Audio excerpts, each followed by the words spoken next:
AICC ಅಧ್ಯಕ್ಷ ಮಲ್ಲಿಕಾರ್ಜುನ್ ಖರ್ಗೆ ಇತ್ತೀಚೆಗೆ ಒಂದು ಕಾಂಟ್ರವರ್ಸಿ ಹೇಳಿಕೆಯನ್ನ ಕೊಟ್ಟಿದ್ರು. ಪ್ರಧಾನಿ ಮೋದಿ ಒಬ್ರು ಭಯೋತ್ಪಾದಕರು, ಹಿ ಈಸ್ ಎ ಟೆರರಿಸ್ಟ್ ಅಂತ ಹೇಳಿ ಪ್ರಚಾರದ ಸಂದರ್ಭದಲ್ಲಿ, ತಮಿಳುನಾಡು ಚುನಾವಣೆ ಪ್ರಚಾರದ ಸಂದರ್ಭದಲ್ಲಿ ಹೇಳಿಕೆಯನ್ನ ಕೊಟ್ಟಿದ್ದು ಈಗ ದೊಡ್ಡ ಮಟ್ಟದಲ್ಲಿ ಕೇಸರಿ ಪಡೆ ಈಗ ಕೆಂಡ ಕಾರ್ತಾ ಇದೆ. ಮೋದಿಗೆ ಭಯೋತ್ಪಾದಕ ಅಂತ ಹೇಳಿದಂತ ಖರ್ಗೆ ವಿರುದ್ಧ ಈಗ ಬಿಜೆಪಿ ನಿಗಿ ಅಂತ ಇದೆ. ವಿಧಾನಸೌಧದ ಗಾಂಧಿ ಪ್ರತಿಮೆ ಮುಂದೆ ಬಿಜೆಪಿಗರು ಈಗ ಧರಣಿಗೆ ಕೂರ್ತಾ ಇದ್ದಾರೆ.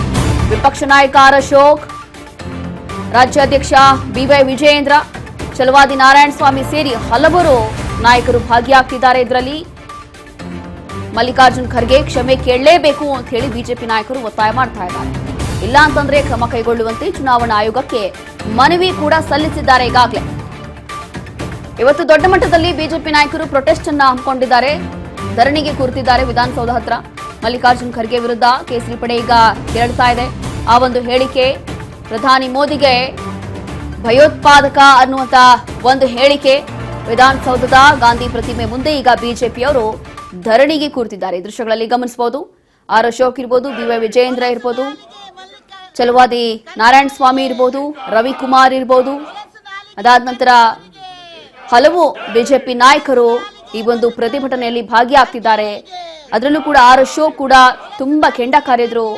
ಈ ವಯಸ್ಸಲ್ಲಿ ಅವರ ಮನಸ್ಥಿತಿ ಸರಿ ಇಲ್ಲ ಅಂತ ಅನ್ಸುತ್ತೆ. ಎಲ್ಲೋ ಒಂದು ರೀತಿಯಾಗಿ ಮಾನಸಿಕವಾಗಿ ಅಸ್ವಸ್ಥರಾಗಿದ್ದಾರೆ ಖರ್ಗೆ ಅವರು. ಅದಕ್ಕೆ ಯೋಚನೆ ಮಾಡದೆ ಏನೋ ಒಂದು ಬಾಯಿಗೆ ಬಂದದ್ದು ಹೇಳ್ತಿದ್ದಾರೆ. ಮೊದಲನೇದಾಗಿ ಕ್ಷಮೆ ಕೇಳ್ರಿ, ಇಲ್ಲ ಅಂತಂದ್ರೆ ರಾಜೀನಾಮೆ ಕೊಡಿ ಅಂತ ಹೇಳಿ ಬಿಜೆಪಿ ನಾಯಕರು ಆಕ್ರೋಶ ಹೊರಹಾಕ್ತಿದ್ದಾರೆ. ಮತ್ತಷ್ಟು ಮಾಹಿತಿಯನ್ನ ಕೊಡ್ತಾರೆ ನಮ್ಮ associate editor Govind sir. Sir, ಈಗ ಬಿಜೆಪಿ ನಾಯಕರು ಮಲ್ಲಿಕಾರ್ಜುನ್ ಖರ್ಗೆ ಅವರಿಗೆ ಎಐಸಿಸಿ ಅಧ್ಯಕ್ಷರಿಗೆ ಒಂದು ಹೇಳ್ತಿದ್ದಾರೆ. ಯಾವ ರೀತಿಯಾಗಿ ಅಂತಂದ್ರೆ ವಯಸ್ಸಾಗ್ಬಿಟ್ಟಿದೆ, ಮಾನಸಿಕವಾಗಿ ಅಸ್ವಸ್ಥರಾಗ್ಬಿಟ್ಟಿದ್ದಾರೆ, ಹಾಗಾಗಿ ಬಾಯಿಗೆ ಬಂದದೆಲ್ಲ ಮಾತಾಡ್ತಾ ಇದ್ದಾರೆ. ಯಾರ ಬಗ್ಗೆ ಮಾತಾಡ್ತಿದ್ದಾರೆ, ಏನ್ ಮಾತಾಡ್ತಿದ್ದಾರೆ ಅನ್ನುವಂಥದ್ದು ಕನಿಷ್ಠ ಒಂದು ಕಾಮನ್ ಸೆನ್ಸ್ ಕೂಡ ಇಲ್ಲ ಅನ್ನುವಂಥದ್ದು ಈಗ ಸದ್ಯಕ್ಕೆ ಬಹಳಷ್ಟು ಆಕ್ರೋಶಕ್ಕೆ ವ್ಯಕ್ತ ಆಗ್ತಾ ಇದೆ. ಇತ್ತೀಚೆಗೆ ಎಐಸಿಸಿ ಅಧ್ಯಕ್ಷರು ಕೊಟ್ಟಿರುವಂತಹ ಹೇಳಿಕೆ, ಈಗ ಪ್ರೊಟೆಸ್ಟ್ ಮಾಡ್ತಾ ಇದಾರಲ್ಲ, ಇದು ಯಾವ ಸ್ವರೂಪ ಪಡಿಬಹುದು ಅಂತ? ಸಹಜವಾಗಿ, ಯಾಕಂದ್ರೆ ಬಿಜೆಪಿ ನಾಯಕರು ಇದೇ ಒಂದು ಹೇಳಿಕೆಯನ್ನ ರಾಜಕೀಯ ಸ್ವರೂಪ ಪಡ್ಕೊಂಡಿದೆ. ಹಾಗಾಗಿ ಮಲ್ಲಿಕಾರ್ಜುನ್ ಖರ್ಗೆ ಅವರು ಕ್ಷಮೆ ಕೇಳಬೇಕು, ಪಕ್ಷದಿಂದ ಅವ್ರನ್ನ ದೂರ ಹಾಕ್ಬೇಕು ಕಾಂಗ್ರೆಸ್ ನಾಯಕರಿಗೆ ಅಂತೇಳಿ ದೊಡ್ಡ ಮಟ್ಟದ ಹೋರಾಟ ಮಾಡ್ತಾ ಇದ್ದಾರೆ.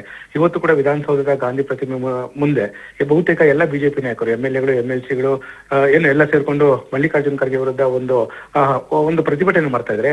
ಎಲ್ಲೊಂದ್ ಕಡೆ ಕಾಂಗ್ರೆಸ್ ನಾಯಕರಿಗೆ ಪದೇ ಪದೇ ಈ ರೀತಿ ಹೇಳಿಕೆ ಕೊಡಿಸೋದು ಎಷ್ಟರ ಮಟ್ಟಿಗೆ ಸರಿ? ಮಲ್ಲಿಕಾರ್ಜುನ್ ಖರ್ಗೆರು ಹಿಂದೆ ಕೂಡ ಇದೇ ರೀತಿ ಮೋದಿಯವರ ಬಗ್ಗೆ ಒಂದು ಲಘುವಾಗಿ ಹೇಳಿಕೆ ಕೊಟ್ಟಿದ್ರು. ಈಗ ಚುನಾವಣೆ ಸಂದರ್ಭದಲ್ಲಿ ಮತ್ತೆ ಈ ರೀತಿ ವೈಯಕ್ತಿಕ ಹೇಳಿಕೆ ಕೊಡೋದು ಎಷ್ಟರ ಮಟ್ಟಿಗೆ ಸರಿ? ಹಾಗಾಗಿ ಮಲ್ಲಿಕಾರ್ಜುನ್ ಖರ್ಗೆ ಅವರಿಗೆ ವಯಸ್ಸಾಗಿದೆ, ಹಾಗಾಗಿ ಎಐಸಿಸಿ ಅಧ್ಯಕ್ಷ ಸ್ಥಾನದಿಂದ ಅವ್ರನ್ನ ಬಿಡುಗಡೆ ಮಾಡಿಸಿ ಅಂತೇಳಿ ಕಾಂಗ್ರೆಸ್ ಹಿರಿಯ ನಾಯಕರಿಗೆ ಈಗ ಬಿಜೆಪಿ ನಾಯಕರು ಒತ್ತಡವನ್ನ ಹಾಕ್ತಿರುವಂತದ್ದು. ಹಾಗಾಗಿ ಸಹಜವಾಗಿ ರಾಷ್ಟ್ರೀಯ ಮಟ್ಟದಲ್ಲೂ ಕೂಡ ಮಲ್ಲಿಕಾರ್ಜುನ್ ಅವರ ಹೇಳಿಕೆ ಏನಿದೆ ಇದು ದೊಡ್ಡ ಮಟ್ಟದ ಚರ್ಚೆಗೆ ಕಾರಣ ಆಗಿದೆ. ಮತ್ತೊಂದು ಕಡೆ ಇದೇ ಒಂದು ಹೇಳಿಕೆ ವಿಚಾರ ಸಂಬಂಧಪಟ್ಟಂತೆ ರಾಷ್ಟ್ರೀಯ ಬಿಜೆಪಿ ನಾಯಕರು ಕೂಡ ಮಲ್ಲಿಕಾರ್ಜುನರ ಒಂದು ಹೇಳಿಕೆ ವಿರುದ್ಧ ಒಂದು ತಿರುಗಿ ಬಿದ್ದಿದ್ದಾರೆ. ಎಲ್ಲೋ ಒಂದ್ ಕಡೆ ಕಾಂಗ್ರೆಸ್ ನಾಯಕರು ಹತಾಶೆ ಆಗಿದ್ದಾರೆ. ಬಿಜೆಪಿ ಎಲ್ಲೋ ಒಂದ್ ಕಡೆ ದೊಡ್ಡ ಮಟ್ಟದ ಶಕ್ತಿ ಇದೆ, ಮೋದಿ ಅವರಿಗೆ ದಿನೇ ದಿನೇ ಒಂದು ಪಾಪ್ಯುಲಾರಿಟಿ ಏನಿದೆ ಇದು ದೊಡ್ಡ ಮಟ್ಟದ ಹೆಚ್ಚಾಗ್ತಿದೆ. ಹಾಗಾಗಿ ಚುನಾವಣೆಯಲ್ಲಿ ಸೋಲ್ತೀವಿ ಅನ್ನೋ ಒಂದು ಭಯದಿಂದ ಈ ರೀತಿ ಹೇಳಿಕೆ ಕೊಡೋದು ಎಷ್ಟರ ಮಟ್ಟಿಗೆ ಸರಿ ಅಂತೇಳಿ ಈಗ ರಾಷ್ಟ್ರೀಯ ಬಿಜೆಪಿ ನಾಯಕರು ಕೂಡ ಪ್ರಶ್ನೆ ಮಾಡ್ತಾ ಇದ್ದಾರೆ. ಹಾಗಾಗಿ ಇವತ್ತು ಇಡೀ ದೇಶಾದ್ಯಂತ ಪ್ರತಿಭಟನೆ ಮಾಡೋದಕ್ಕೆ ರಾಷ್ಟ್ರೀಯ ಬಿಜೆಪಿ ನಾಯಕರು ಎಲ್ಲ ರಾಜ್ಯದ ಬಿಜೆಪಿ ನಾಯಕರು ಕರೆ ಕೊಟ್ಟಿದ್ರು. ಅದರಂತೆ ಇವತ್ತು ಬೆಂಗಳೂರಿನಲ್ಲೂ ಕೂಡ ಇವತ್ತು ದೊಡ್ಡ ಮಟ್ಟದ ಒಂದು ಪ್ರತಿಭಟನೆ ಮಾಡಿದ್ದಾರೆ. ಹಾಗಾಗಿ ಪ್ರತಿಭಟನೆ ಮಾಡೋ ಮೂಲಕ ಮಲ್ಲಿಕಾರ್ಜುನರ ಹೇಳಿಕೆ ಕೊಟ್ಟಂತ ಒಂದು ಹೇಳಿಕೆ ಏನಿದೆ ಇದರ ವಿರುದ್ಧ ತಿರುಗಿಬಿದ್ದಿದ್ದಾರೆ. ಕೂಡಲೇ ಮಲ್ಲಿಕಾರ್ಜುನ್ ಖರ್ಗೆ ಅವರು ಕ್ಷಮೆಯನ್ನ ಕೇಳಬೇಕು ಅಂತೇಳಿ ಬಿಜೆಪಿ ನಾಯಕರು ಆಗ್ರಹವನ್ನ ಮಾಡ್ತಿರುವಂತದ್ದು. Vidya. Yes, thank you Govind sir, ನಿಮ್ಮೆಲ್ಲ ಮಾಹಿತಿಗಾಗಿ.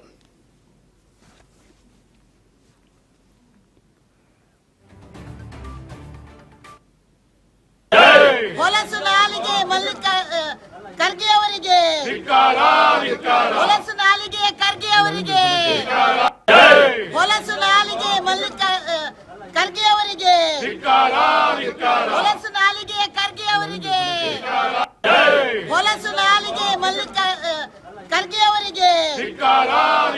ಹೊಲಸು ನಾಲಿಗೆ ಖರ್ಗೆ ಅವರಿಗೆ, ಹೊಲಸು ನಾಲಿಗೆ ಖರ್ಗೆ ಅವರಿಗೆ, ಭ್ರಷ್ಟ ಖರ್ಗೆ ಅವರಿಗೆ ನಮ್ಮನ್ನ ಉತ್ಪಾದಕರ ಪದವನ್ನು ಉಪಯೋಗ ಮಾಡಿ ಇಡೀ ದೇಶಕ್ಕೆ ಅವಮಾನ ಮಾಡಿದರೆ ಮಾತಾ ಕಿ ಜೈ, ಭಾರತ್ ಮಾತಾ ಕಿ ಜೈ. ಭಯೋತ್ಪಾದಕ ಎಂದು ಭ್ರಷ್ಟ ಖರ್ಗೆ ಅವರಿಗೆ ನಮ್ಮನ್ನ ಉತ್ಪಾದಕರ ಪದವನ್ನು ಉಪಯೋಗ ಮಾಡಿ ಇಡೀ ದೇಶಕ್ಕೆ ಅವಮಾನ ಮಾಡಿದರೆ माता की जय, भारत माता की जय, ಭಯೋತ್ಪಾದಕ ಎಂದು ಭ್ರಷ್ಟ ಖರ್ಗೆ ಅವರಿಗೆ ಈಗ ನಮ್ಮನ್ನ ಭಯೋತ್ಪಾದಕರ ಪದವನ್ನು ಉಪಯೋಗ ಮಾಡಿ ಇಡೀ ದೇಶಕ್ಕೆ ಅವಮಾನ ಮಾಡಿದರೆ ಮಾತಾ ಕಿ ಜೈ, ಭಾರತ್ ಮಾತಾ ಕಿ ಜೈ, ಭಯೋತ್ಪಾದಕ ಎಂದು ಖರ್ಗೆಯನ್ನ ರಿಜೆಕ್ಟ್ ಮಾಡಿಬಿಟ್ಟಿದ್ದಾರೆ. ಖರ್ಗೆ ಮೊನ್ನೆ ಪಾರ್ಲಿಮೆಂಟ್ ಅಲ್ಲೂ ಸೋತಿದ್ದಾರೆ. ಈಗ ಅವರು ರಾಜ್ಯಸಭೆಯಲ್ಲಿ ಇದ್ದಾರೆ ಸೋತು. ಅವ್ರಿಗೆ ಒಂದು ರೀತಿ ಅಧಿಕಾರದ ಆಸೆ ಇತ್ತು, ಏನೋ ಆಗೋಗ್ಬೇಕು, ಕರ್ನಾಟಕಕ್ಕೆ ಬಂದು ನಾನು ಮುಖ್ಯಮಂತ್ರಿ ಆಗಬೇಕು ಅಂತೇಳಿ ಹೋಗಿರೋದು. ಈಗ ಅಲ್ಲಿ ಕಾಂಗ್ರೆಸ್ ಪಾರ್ಟಿಯವರು ಅವ್ರಿಗೆ ಅದಕ್ಕೆ ಸೊಪ್ಪಾಗಲಿಲ್ಲ. ಮತ್ತು ಚುನಾವಣೆಗೆ ಅವ್ರಿಗೆ ಅವಕಾಶನೂ ಕೊಡಲಿಲ್ಲ. ಏನೋ ಮಂತ್ರಿ ಆಗಬೇಕು ಅಂತ ಭಾಳ ಆಸೆ ಇತ್ತು, ಅದು ಆಗಲಿಲ್ಲ. ಈಗ ಒಂಥರ ಭ್ರಮನಿರಸನ ಆಗ್ಬಿಟ್ಟಿದೆ. ಅವ್ರಿಗೆ ಅರಳು ಮರಳು ಅನ್ನೋ ರೀತಿ ಇವತ್ತು ದೇಶವನ್ನು ಕಾಯ್ತಾ ಇರತಕ್ಕಂಥ ಪಾಕಿಸ್ತಾನದ ವಿರುದ್ಧ ಹೋರಾಟ, ಭಯೋತ್ಪಾದನೆ ವಿರುದ್ಧ ಹೋರಾಟ ಮಾಡ್ತಾ ಇರತಕ್ಕಂಥ ಈ ದೇಶದ 140 ಕೋಟಿ ಜನ ಮೆಚ್ಚಿರುವಂಥ ಪ್ರಧಾನಿ ವಿರುದ್ಧವಾಗಿ ಭಯೋತ್ಪಾದಕ ಪದವನ್ನು ಬಳಕೆ ಮಾಡೋ ಮುಖಾಂತರ ಕಾಂಗ್ರೆಸ್ ತನ್ನ ಸಂಸ್ಕೃತಿಯನ್ನು ತೋರಿಸ್ತಾ ಇದೆ. ಅವರ ಕೀಳು ಮಟ್ಟದ ಸಂಸ್ಕೃತಿ.